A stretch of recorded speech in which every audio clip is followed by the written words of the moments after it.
Welcome to Your Town. I'm Chef Wendy Brodie, Art of Food, and my guest today is none other than the wonderful man, Scott Scheid of Scheid Family Vineyards. You were saying we might call it these days, but Scheid Vineyards.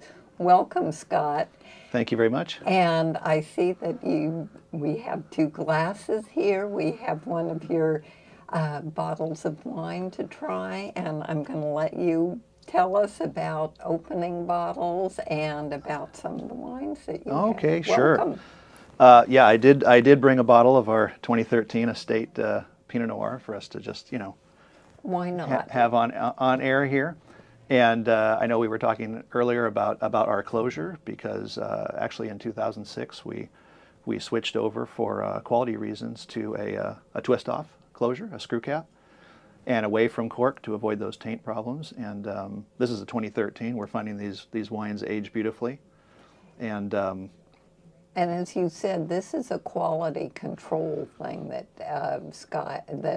Scheid does. for us, there was, and I know that, wine collectors like the both of us will note sometimes, Yeah. and sometimes we even buy a six-pack or a case of something we love because we know that later on we may suffer from, a cork taint problem from one of those bottles, and it's a little bit of a heartbreak, if you paid a lot or held it for a long time, Yes. or both. Yes. And so we definitely eliminate that. We still Here. have some of those that we're trying and keeping fingers crossed. And a lot of experimentation has been done, and I think it's become a lot more accepted as well. And I know earlier we were talking about wait staff, Yes. and how they do it. And when they open a bottle, I mean, they still make sure that you ordered the right one, Yes. and they just they just do this, right? Perfect. And off it perfect. comes. Usually that goes in the pocket or possibly on the table. Yes. You don't have to sniff this one or squeeze it or anything. Right. And then they pour away. And I would say one thing too is that the wait staff that we've talked to at restaurants, they secretly love the twist-off closures. I bet. It's especially for Wendy and your trade with young waiters and waitresses, pretty nervous about pulling old corks and maybe messing up in front of the customer an expensive I know, bottle. and it's 6 turns, right? And they know this is going to work. So Well, cheers to that. Cheers. And Scott,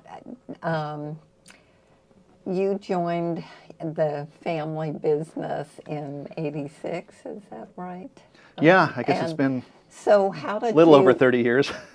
Well, it started in 1772 with your father, Al, who is just an icon in the wine industry, and especially with our Knights of the Vine group, the grand highest honor you Yeah. can give to him.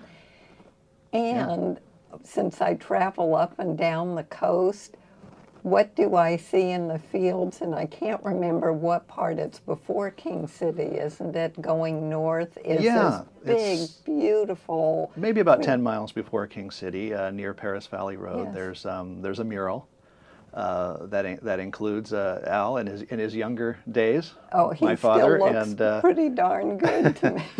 and there's a whole story about that. That was done kind of in secrecy, For him? Yes, for him, Oh, because isn't that he's in touching? it. And plus, if we were going to build or have painted for us a large mural of my dad, and a few farm workers out there, he would say no because he wouldn't want this tribute to him. Oh. So we didn't ask permission. We just asked for forgiveness. That's That's a good that's one of his try. sayings that he likes anyway. And we presented that to him for his 70th birthday. It was in 2002. Oh. And it was painted and erected, and then it was kind of presented at a ceremony. So I think that's a wonderful story. I'm glad you enjoyed driving by it. Oh, I do, and it's someone I know, and it's just terrific. And so here's to your dad for starting it all, and Yeah, for you that's- as president cheers, and Wendy. Thank you. CEO to continue. So what got you drawn back into the family? Well, it's so as you said, it started in 1972, and we're asked this a lot because it wasn't originally intended as a family business, or it didn't start as one. And My dad is an investment banker by trade and Wow. started companies, several biotechnology firms he started, and various investments. And he was with a group that thought that vineyards would be a good investment in the early 70s. And there were some articles written by banks that we were adopting more and more European customs, and we're going to start drinking more wine. And I think it has happened. You know, wine Yeah. has become more and more a part of culture of the U.S. It happened a little slower than they thought. But at the time anyway, the tax laws were different, so you could, you know, write off these investments against your income. And long story short, they wanted to find the best place to do this, where it was affordable. Checked in with UC Davis, and Monterey, they thought was a wonderful growing region. Just only a few thousand acres of vineyards were here so far. Wow. Wendy and Mirasu in the early days, Yes. 60s, you know. Uh-huh. And they started buying land by forming limited partnerships of people, and it was you know, fun for them to invest in vineyards and own a piece. Yes. And formed a farming company called Monterey Farming Corporation. So I knew about it. I was 12 years old, you know, at the time, and I grew up in Southern California. You know, wow. so I'm a resident of Monterey County now. And during that time, I did work up here when I was in high school during the summer, which, you know, kept me out of trouble. And I was working 7 days a week, learning hard work. And were you in the fields? Yeah, or? tying doing everything. Tying vines, replacing end posts, stretching wire, you know, irrigation, which we had some furrow irrigation still in those days. It's all drip now, and building things and working on tractors. I mean, it was a great experience. However, again, it was not really intended as a family business, and the intention of the original investment was that the wineries that were taking all these grapes, it was just growing grapes, would buy the vineyards out eventually and make them part of their portfolio.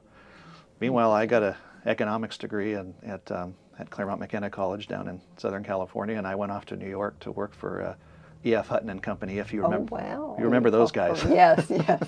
So, I'm stopping to listen. no one's ever going to forget that. No, no. What a great campaign. And I was there for about 4 years, and I was an option trader for the company. Oh, So wow. I was a Wall Street guy.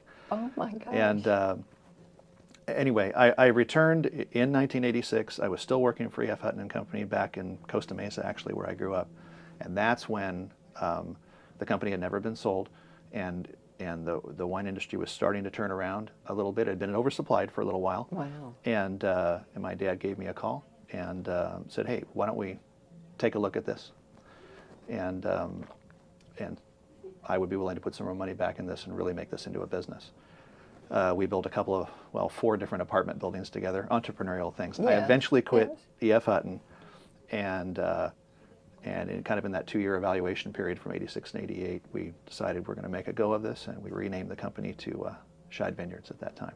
Oh, fabulous. And your sister is a part of it, and your A brother? few other family members have joined along the way. My sister Heidi is executive vice president of the company, and when she was with her first child in 1992, on a pregnancy leave from Ernst & Young, where she worked for the valuation department there. She has an MBA from USC. You can see we often say we're a finance family that found our way into the beautiful wine industry.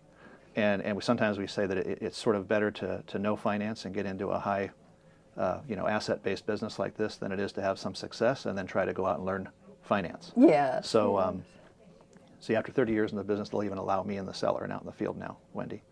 So anyway, Heidi helped us with a little computer program called Lotus 123 at that time. We were literally on handwritten spreadsheets, and she kept stretching out her leave. Oh. And you know what It happened. is such a great story. She didn't go back. And then later on, about 6 years ago, my brother, who had his own, Tyler, who had his own business, he went to Boulder, Colorado, University of, and studied geography and watershed management, had his own business out there. He moved back to California and into Carmel. He joined the company as an IT project manager for us. He has a head for that stuff. And Super. now we have a family business for sure.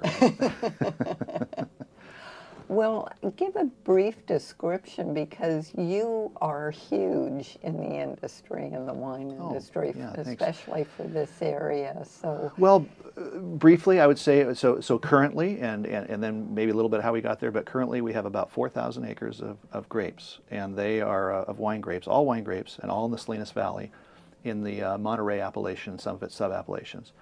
It's 11 different estate vineyards kind of spread over 70 miles. And we hit, 4 different, the UC Davis climate zones that they've, so we hit all these climatic zones. And because of that reason, we're growing, Pinot Noir, Chardonnay, Riesling, Gewürztraminer in our, northern, region 1 and 2. And we go all the way down to a sub-appellation of Monterey appellation called Hames Valley, where we're growing Petit Verdot and Petit Syrah, Malbec. 40 varieties we grow now. 40. That's crazy, right? But we have the largest plantings are in Cabernet and Chardonnay and Pinot Noir and Sauvignon Blanc and Syrah and some other varieties. Your District 7 grouping of wines that you grow. Yeah, we have a brand called District 7, which has become a national brand for us. And just tell us, I love the backstory of the District 7. Yeah, we've really grown up with the Monterey, with the California wine industry and really the Monterey wine industry, and that's kind of the story we're taking out now. Yes. And we wanted a brand that would kind of reflect that, so we would go national with it. And California, it turns out, is divided into 17 grape crush districts. I thought that was fascinating. And the state divides that, and they keep track of where all the grapes come from and all that. And guess what Monterey is? It's District 7. So we coined that brand. The slogan on that bottle is "It is Monterey," because it certainly is, and we're really it's just a fantastic area for growing grapes and making great wine. And we want the rest of the country and the world to know about that. They've learned, but I think Monterey is really coming of age currently. Well, it certainly is, and over the years with the Knights of the Vine group that we both have the privilege of being a part of, we've gotten to taste a number of your wines for various events. But you do so many philanthropic things as well. Please share how generous you are. And also, I love the little factoid about you meeting your wife at a jazz evening, your lovely Nancy, and now you're one of the directors of the Monterey Jazz Festival. Okay, well, so yeah, we'll talk there. about the Jazz Festival. Thank you very much for that, and we really believe in giving back to our community here. We've grown this company to really just a few employees at the start to just around 300 now, including our farm workers and our staff in winemaking and bottling and the office and everything. And we all live in this community, and we love giving back to it. Whether it's Leukemia and Lymphoma Society, which we're very involved with, and so is my wife Nancy, and also the Monterey Jazz Festival. We're a large sponsor there that we believe in giving kids that education chance. And it's really been proven quite a lot that music, given that doesn't mean you're going to become a jazz artist, but we also want to save that true American art form as well for future generations. Absolutely. But kids do better in math. They do better in school when they're exposed to music, and there's been a lot of studies that show that. So we want to, anyway, we like giving. And Nancy and I, it is true, we've been going to the Monterey Jazz Festival for the last 27 years in a row. And you know what happens if you hang around a place too long, then they draft you. And I am a director. I'm in my drafting. I was drafted. Will be beginning my my 5th year as a director of the Monterey Jazz Festival, and we love it. And then about 5 years ago, the Jazz Festival had an opening for the wine that's served during the festival, and also at other events that they have, like the Next Generation Festival, for the events surrounding that, which actually takes place in March. And we said the District 7 brand would be perfect for that, and they want it to be local. It's all about Monterey. Oh, isn't that terrific? Well, congratulations on that. Oh, thank you. besides, as you said, you love giving back on a personal level, you also are very sustainable, and I think that is, you give back to the land that gives to you. So do share with what you're doing on that front. Well, all of our vineyards are certified sustainable now, all certified. And recently, if you're not too far, just a few miles up the road from that mural that you drive by, we have a wind turbine that was installed and has been operational now for about 4 months. Just one? Yeah, it only takes one, Wendy. This wind turbine, and I know people, listening to this have probably seen some of these, either in the Salinas Valley. There's 3 of them now. There's a couple out by Sacramento. We're talking a wind turbine that's it's a slow-moving 22 RPM, 400 feet high. They said officially 396 feet high, and they move slowly and majestic, but they have a 2 megawatt turbine on there, and just to give you an idea, that's enough to power about 250 homes, all year long. And so it provides over 100% of the power needs for our winery, that entire complex. And I didn't mention that before, but we have a beautiful state-of-the-art winery that's capable of processing 35,000 tons of wine grapes a year, or the equivalent of about 2 to 2.5 million cases, Oh my goodness. If that makes more sense. And different brands. That's beyond my comfort. But we make wine for other wineries. We always have. We grow grapes for them, and then for our own brands. Even our smaller flagship brand, Scheid Vineyards, the one we love, that first vintage was 1989. Oh so, my goodness. So this wind turbine, it actually puts power back in the grid, kind of like, spin the meter backwards or whatever they say, and is enough to power 125 homes, and so we give back to PG&E. So it's a wonderful part of these type of projects that kind of, buffer the power company, if you will, are really great projects, and the Salinas Valley is designed for wind, really. Yes. You can do solar, but it's windy, which creates a lot of dust, and it can and you end up using all your grape acreage to put solar panels that then get dirty and get mold on them, and then they become inefficient. So we did a study to choose that. And at the winery, when we harvest the grapes, all the pumice, all the skins and seeds, after we press, all of that goes out to our compost yard. It never leaves, and we mix it up with a little straw manure. We make an awesome compost, and we spread that on the vineyards.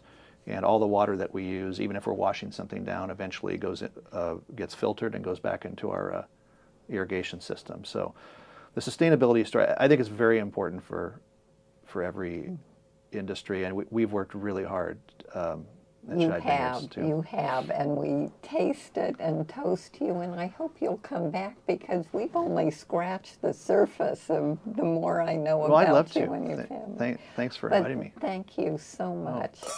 Cheers. Thank you. Cheers.